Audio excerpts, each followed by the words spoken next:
নমস্কার বন্ধুরা, আজকে 26শে মে আগামী 48 ঘন্টাতে বাংলাদেশের উত্তর ভাগের বিভিন্ন রকম জেলাতে আপনারা বিক্ষিপ্তভাবে ভারী রকমের বৃষ্টিপাত উপলব্ধি করতে পারবেন। সাথে বাংলাদেশের দক্ষিণ ভাগের বেশ কিছু জায়গাতে বিক্ষিপ্তভাবে বৃষ্টিপাত প্রায় 10 মিলিমিটার পর্যন্ত হতে পারে। আগামী 48 ঘন্টার জন্য বাংলাদেশের তাপমাত্রায় কিন্তু অনেকটা কমতি আসবে। দেখতে গেলে যে পরিমাণে তাপমাত্রা ভারতবর্ষ উপলব্ধি করছে সেই পরিমাণে তাপমাত্রা বাংলাদেশে থাকছে না। যদিও বাংলাদেশের বেশ কিছু জায়গাতে কালবৈশাখীর মতো সম্ভাবনা বিকালের দিকে আপনারা উপলব্ধি করতে পারবেন এবং আকাশে বজ্রপাতও উত্তর ভাগে বাংলাদেশে দেখা যেতে পারে।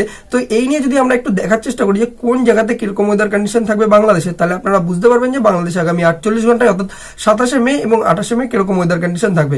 বাকি জানাবেন অবশ্যই কমেন্ট বক্সে যে আপনাদের জেলাতে কিরকম ওয়েদার কন্ডিশন রয়েছে। তো সবার প্রথম কথা হচ্ছে কি, বাংলাদেশে এখন বঙ্গোপসাগর থেকে জলীয় বাষ্পপূর্ণ হাওয়া 850 হেক্টোপাস্কেল থেকে প্রবেশ করছে পুরো সরাসরি ভাবে, যেটা কিন্তু ভারতবর্ষের জন্য বা ভারতবর্ষের পশ্চিমবঙ্গের জন্য একরকম ভাবে হচ্ছে না। কারণ হচ্ছে কি, ভারতবর্ষের সেখান থেকে অর্থাৎ পশ্চিম দিক থেকে স্থলভাগ থেকে হাওয়া প্রবেশ করছে, এর জন্য পশ্চিমবঙ্গে বৃষ্টি হচ্ছে না। কিন্তু আমাদের বাংলাদেশের ক্ষেত্রে সেক্ষেত্রে বাংলাদেশে পুরোপুরিভাবে কিন্তু জলীয় বাষ্পপূর্ণ হাওয়া 850 হেক্টোপাস্কেল থেকে প্রবেশ করছে। এই হাওয়া পুরোপুরিভাবে কিন্তু গারো, খাসি, জয়ন্তিয়া হিলস এবং হিমালয়ের পার্বত্য দেশের এরিয়াতে এসে ধাক্কা খাচ্ছে। একরকম ভাবে সেটা ওরোগ্রাফিক লিফট বা শৈলক্ষেপ বৃষ্টিপাতের কারণ তৈরি করছে। সাথে সাথে যদি দেখার চেষ্টা করি সেক্ষেত্রে 500 হেক্টোপাস্কেল, যেটা হচ্ছে সাব ট্রপিক্যাল জেট স্ট্রিম যে এখান থেকে বয়, তো সেই হাওয়াতেও কিন্তু ভালো রকম স্পিড রয়েছে বা গতি রয়েছে।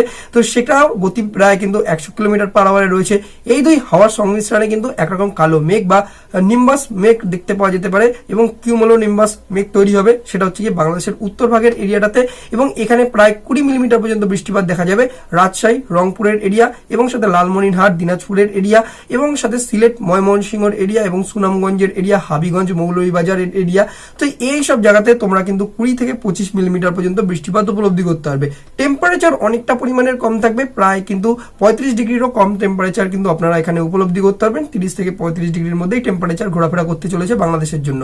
অন্যদিকে বাংলাদেশের দক্ষিণ ভাগ এবং বাংলাদেশের সমুদ্র তটের যেসব এরিয়া রয়েছে, এখানে আপনারা কিন্তু বিকালের দিক আস্তে আস্তেই কালবৈশাখী উপলব্ধি করতে পারবেন এবং বেশ কিছু জায়গাতে একটু ভ্যাপসা গরমও কিন্তু লাগতে পারে। তো মেনলি কিন্তু আমাদের যে যশোর, খুলনা, পিরিজপুর, ঝালকাঠি এবং গোপালগঞ্জ, তারপর নারায়ণগঞ্জ, হাবিগঞ্জের এরিয়া, কুমিল্লা এবং সাথে ফেনীর এরিয়া, চট্টগ্রাম, রাঙামাটি এবং কক্সবাজারের এরিয়া রয়েছে এবং সাথে হচ্ছে গিয়ে যে পাবনার, কুষ্টিয়া, চুয়াডাঙ্গা এবং অন্যদিকে আমাদের ঢাকার পার্শ্ববর্তী এরিয়া, এই জায়গাগুলোতে মোটামুটিভাবে বিক্ষিপ্তভাবে বৃষ্টিপাত রয়েছে।